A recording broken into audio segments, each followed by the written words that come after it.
Oh, that branch fell. Alright, so. Alright. Rue's toys.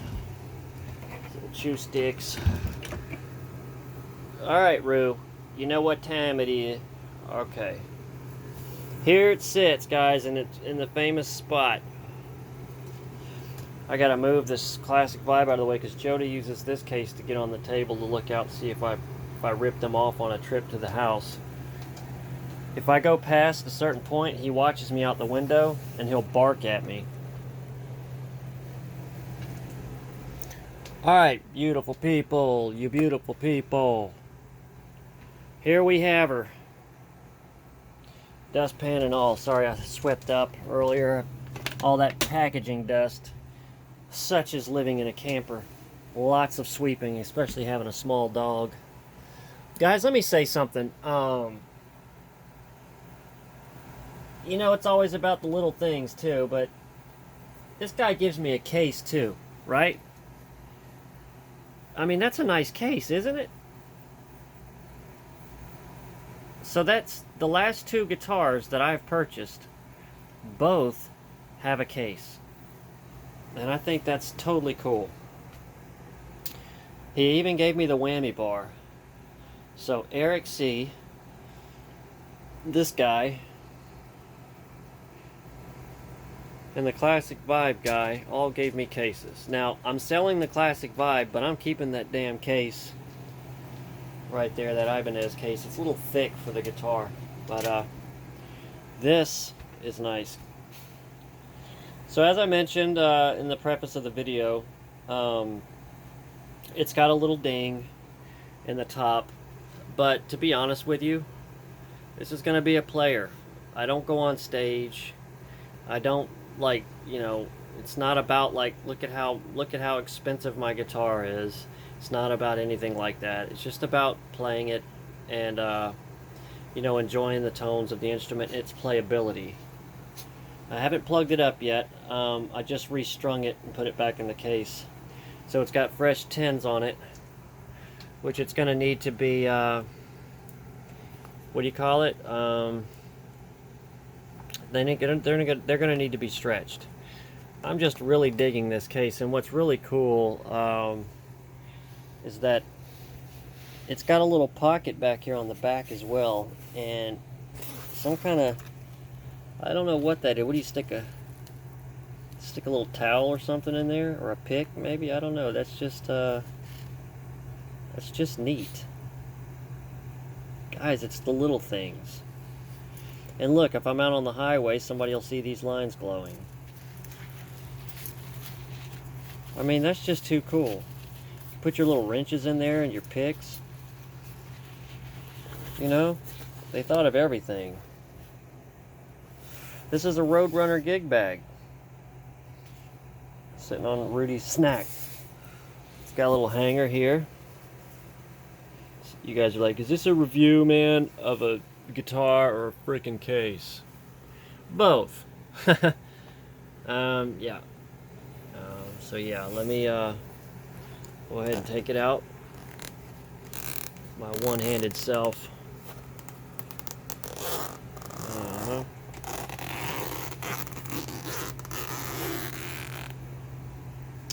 Yes, behold. Now, about this guitar now, also, it doesn't have like a lot of flaming on the back of the neck, like I thought it was, roasted maple, but it does have a tiny bit. But look at that fretboard. Here we go, guys. I told you I was going to give you a close-up. And all of my best I can do with what I have photos. Quality 1080 because room. And it takes forever for uploads to go up. And I hope this is enough light.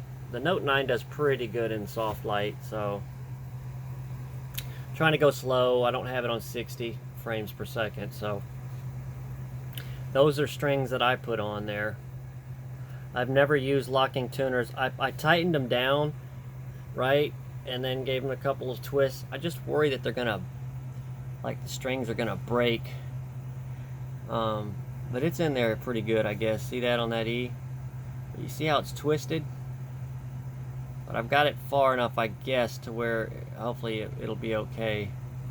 But I'll learn my lesson next time. I know most people say you tighten it and then twist it just like that, but it just looks like it's gonna break the string. Like, see how it's pulling on those winds? You know what I mean? So this one I did okay. I went all the way around once with about, and then this one as well. I'll do that next time. I'm gonna go ahead and buy a pack of strings because I'm gonna have to learn how to use these things right anyway. But yeah, roller string tree. Now that is actually a roller. They actually roll. So, and as you can see, Graphtec nut. I'm trying to get as close in with this as I can. Now every guitar is going to be different, guys. I'm just going to show you on this one what I noticed. It's not the guy or nothing. This is just the way it comes from the shipping from the place. But you see the nut there. Wrong side.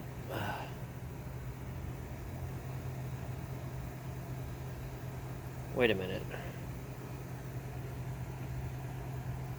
Well, that's weird.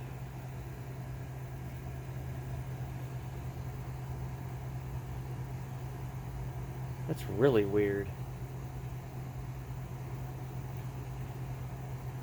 When I was looking at it before, there was a little space between the nut there. Maybe this pushed it down with the string pressure. Pretty cool, man.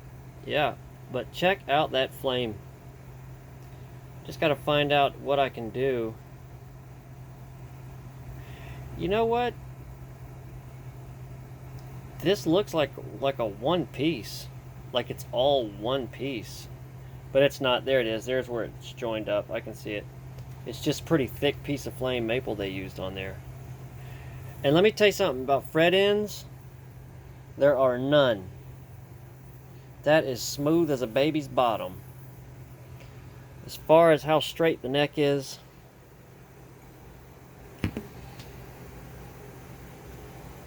totally straight. Wrong way though.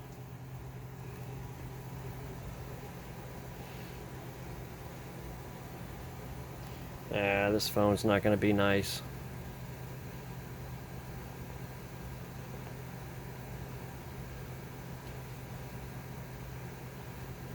Looks like a straight neck to me. Yeah. Yeah. Strings look nice and lined up. That E string's not trying to fall off the bottom. I'm not lining the phone up very well either. Yeah, this is nice. And what I found out was since they use stainless frets, they spend a lot more time on the frets getting them right. And yeah, the action needs to be brought down just a little bit, I think. Either that or it's that bridge. Because the neck looks pretty straight. Like, I don't know, I might need to hit the truss rod a little bit, but I don't know. So, yeah, you can see the action here where I'm at now. That's not too bad. I guess it's up a little bit. I can drop that action down. But if you look at the bridge, looks like it's kind of up a little bit there. See that? So do those screws screw down at all, or is it supposed to be like that? That looks pretty straight. I don't know how these work. I don't know if these posts here need to be screwed down more or what. I don't know how that works. I'll have to read into that. But this thing's beautiful, guys. This is what I'm saying. This guy was totally cool. He was right. He was totally right. It's immaculate shape. Look at this. Look at this wood grain. I love the way it's heavier here like that. It gives it its own little personality on the veneer. Veneer, not veneer.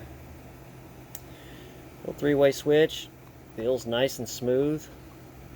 The coil split, nice and smooth. This one feels a little faster than this one, but I'm cool with that. He told me he dropped the pickups down, so I need to raise those back up. Yeah, those are definitely low. I'm gonna go ahead and do that now. But yeah, I'll just give you a little bit of this fretboard looking. I'm not going to do any playing just yet. I'll do that later. Right now I just want to show you the guitar as close up as I can. And I don't want the video to be too long. But yeah, he did sink those things down. But yeah, man. So what do you guys think? Look, it matches my camper walls there. There's that little ding, man. You know, I mean, you know what I'm saying? It is what it is, man. I'm not so worried about it. What do you call it? I got one of the good old Harley Benton, what do you call that? Relict. Little ding there. Okay, here's the locking tuners here. See if I can't get you some of that love. Yeah. Little locking tuners. WSC, whatever that means. Indonesia. And when I changed the strings on these locking tuners, I didn't put it as tight as I can get it. I just snugged them up a little bit. So I don't know how to use them yet. I don't want to go too hard and break the strings. So here's the back, so you can see that roasted color there, man. And if you look in the light a little bit, you can see it's got some what do you call it? Some flame in it. I definitely see it. If I was to wet this thing up, you would see that flame. It's definitely a roasted flame maple. And you can see it down here towards it. You might not be able to see it. And this thing's adding too much brown, this phone. And then right here. Yeah, man. There's the neck pocket. Pretty good. Pretty snug. I mean, that's stock. Then I'm going to show you the binding too. Look at that flame on that fretboard, man. And look at those gorgeous frets. Oh, this thing's beautiful, man. Got the spoke wheel there. Here's the binding. That natural binding on the sapele. Lovely. Yeah, this guy took good care of it, man. He really did. And there's the natural wood. You can see through the back. It's like a maroon. You can see the different pieces they cut and used. And there's the little ding he told me about. So yeah, man. It looks good, doesn't it? What do you guys think? The guy shot me a little discount, you know, because of that little top ding. We're going to see if Reverb's going to put a little bit of money on that. Maybe he'll split the difference with me and we'll both be happy. I'm happy now, to be honest with you, but for the sake that the guy spent the money and something happened, it's only fair, you know. So, yeah. Beautiful, man. Beautiful. So there it is. Told you guys I would, there's the little neck plate, the little dot inlays there. And then those gorgeous clay dots. Yeah. I don't know what's on these strings. These were brand new. What is that? There's like a brown something. These are brand new strings, man, that I put on from my strings. And do you see that?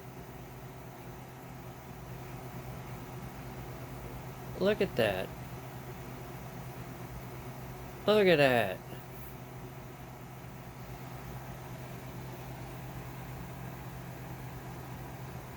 Okay, now I'm seeing it on that nut. And I wasn't seeing it a minute ago. That's weird. Does it go in and out or something? See, now you can see the little piece of wood there.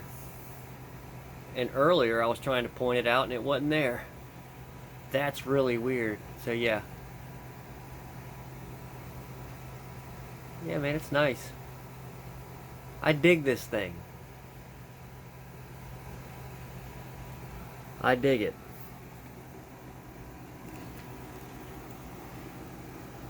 Yeah. Yeah, we're going to have fun with this. We're going to make some beautiful music with it.